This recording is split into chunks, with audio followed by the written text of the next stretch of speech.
9:43 marca nuestro reloj. Qué lindo estar disfrutando de Buen Día Uruguay con esta lluvia y más que vamos a abordar a continuación un tema muy interesante. Quizás tengamos incluso muy poca información y tiene que ver con la sexualidad, que siempre hay que seguir educándonos en materia de sexualidad, pero esta vez pensando también en las personas con discapacidad. Así que recibimos a Magdalena Jovanova, como siempre un placer. ¿Cómo estás? Buen día, ¿cómo están? ¿Cómo te trae este tiempo? Y viste, un poquito complicado, pero no importa. Hablando de estos temas y acá en este grupo se siente la calidez. Bueno, qué lindo, Magda. Bueno, como decíamos, sexualidad y discapacidad, tema poco abordado, me parece a mí, poco dialogado en los medios de comunicación y sin embargo de enorme importancia. Magda, vos decías en primer lugar la cantidad de personas con alguna discapacidad en nuestro país, Sí, ¿verdad? vamos a ponerlo un poco en contexto, ¿cierto? El primero, que son los discapacitados. Discapacitada es toda aquella persona que tiene una limitación que se manifiesta, por supuesto, en el desempeño de la autosuficiencia, tanto sea en labores cotidianas como sociales, laborales, y a consecuencia de una discapacidad que puede ser física, puede ser sensorial o puede ser mental. Y por supuesto la priva de cierta libertad, naturalmente. Quiero poner bien en contexto porque quiero dar algún ejemplo bien particular para que la gente comprenda la dimensión del problema. Físicos, por ejemplo, entre otros tenemos los motrices, que son cuadriplégicos, parapléjicos, amputados, distrofias musculares. Los sensoriales pueden ser los ciegos, pueden ser los sordos, y los mentales pueden ser desde retardo mental leve o severo hasta demencias, pasando también por deficiencias mentales leves.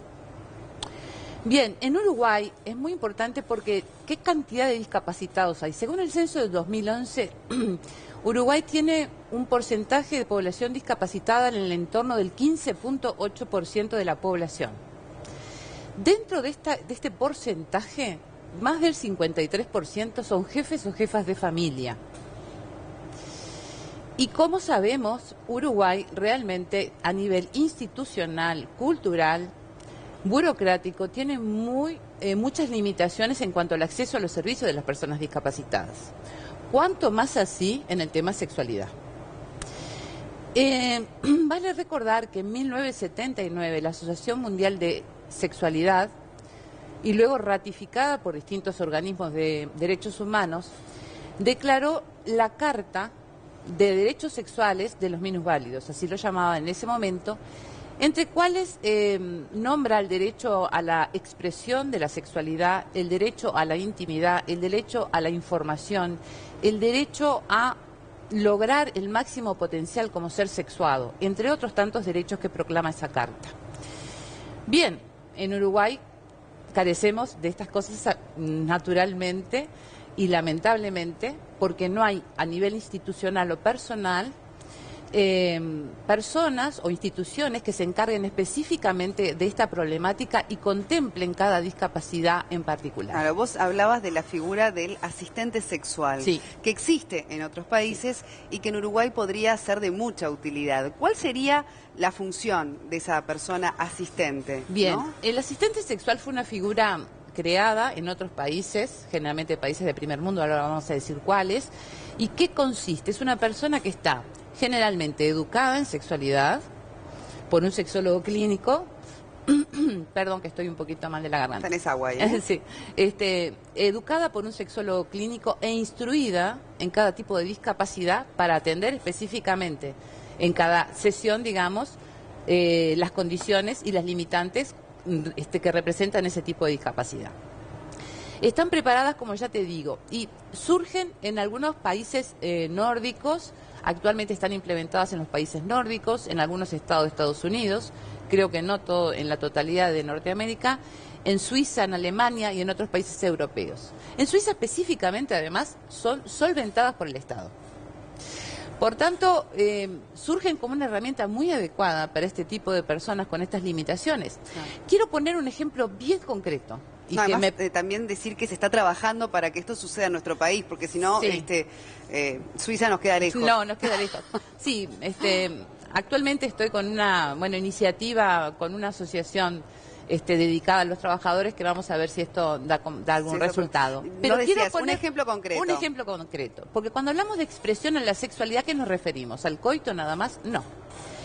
Vamos a poner un ejemplo que yo tengo pacientes con cuadriplegia. Pacientes cuadriplégicos. El paciente cuadripléjico es un paciente que no puede ni movilizar las manos ni tampoco los miembros inferiores, ¿cierto? O sea, hablamos de sexualidad en todas sus expresiones. Totalmente. Tanto de autoerotismo o autoejercicio de la función sexual hasta caricias o besos. El cuadripléjico ni siquiera puede utilizar el autoerotismo porque sus manos están paralizadas. Hasta ese punto llega. Eso es importante. ¿Y cómo es el asesoramiento para un caso como ese? Bueno, ¿Cómo es la situación? A ver si nos puedes ilustrar. La asistente sexual, bueno, naturalmente está preparada para atender esos casos. Hay una película que yo creo que a la producción le había pasado, Las Sesiones, con Helen Hunt, que es una película que se trata específicamente de ello. Ella es una asistente sexual preparada por un sexólogo clínico que trabaja en esto, es decir, trabaja atendiendo a personas con capacidades diferentes y atiende específicamente cada una de estas. Porque claro, el asistente sexual o el asistente sexual, son de ambos sexos, puede atender y sabe específicamente qué atender. Si es un discapacitado sensorial, si es un discapacitado motriz, si es una persona o un hombre en este caso que puede mantener una erección o no, no importa. La sexualidad tiene otro tipo de expresiones, como las caricias, los besos, y es el momento de la intimidad. Debe ser abordado aparte de una manera muy distinta con una persona que tiene todas sus capacidades expresivas, ¿no? Digo. Claro.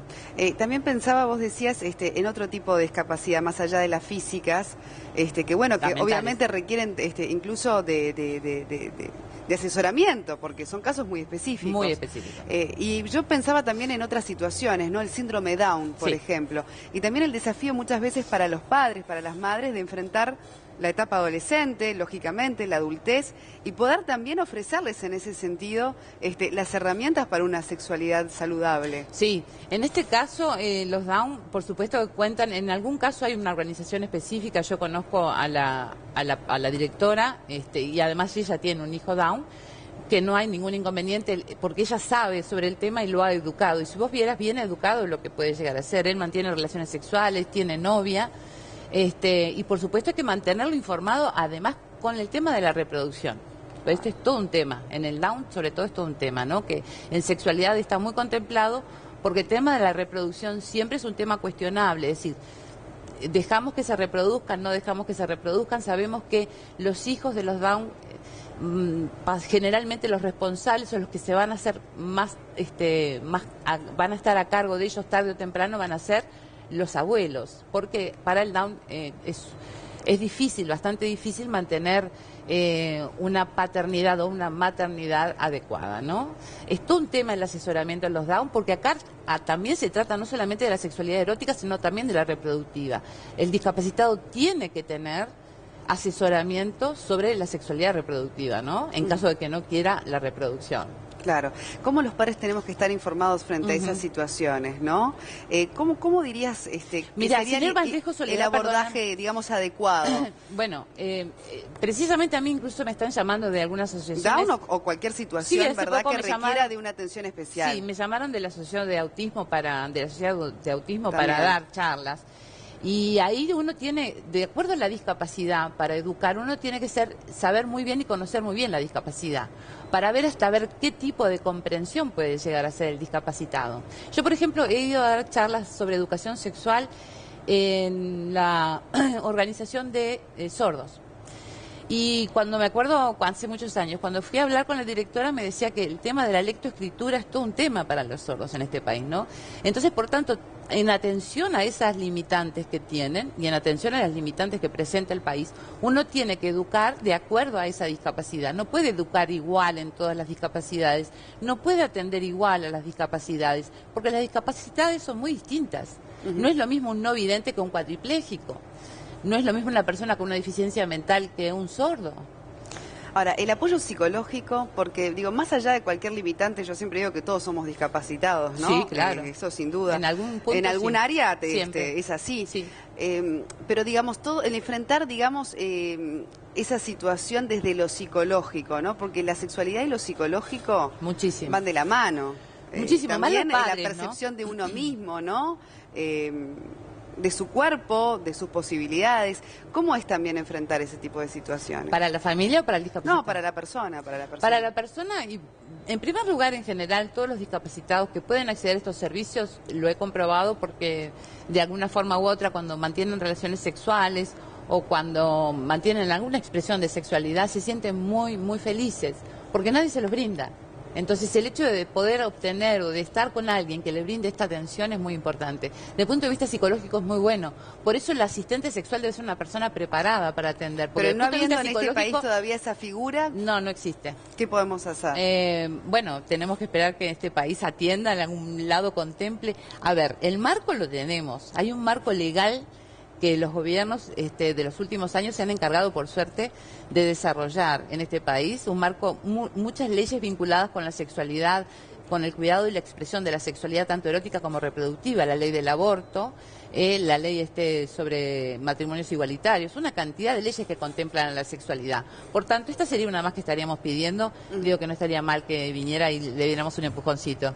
Bueno, también puede pasar que una persona esté en silla de ruedas, pero pueda tener perfectamente relaciones sexuales. Mira, ¿cómo es también ese abordaje para una pareja, no? Mira, tengo pacientes con paraplegia también. Increíblemente el cuadripléjico, en el caso de los hombres, cuanto más alta es la lesión medular, más posibilidades de erección hay. La gente piensa que un cuadripléjico no tiene erecciones, no, todo lo contrario. Cuanto más alta la lesión, el reflejo dispara. Igualmente, no necesita el nivel cortical para disparar y mantiene más erecciones que una persona con una lesión medular lumbar baja. Claro. ¿Ustedes recuerdan a este hombre que era Superman, famoso actor? Claro, ahí no me sale el nombre ahora, pero bueno, que después queda... Christopher Reeves. Christopher Reeves. Cuando él le preguntaron, me acuerdo a los periodistas, que tenía una esposa muy hermosa, que falleció también lamentablemente después, cómo era su sexualidad, y él le decía, normal. Y un tipo que no se movía, normal. Y claro, él puede tener erecciones.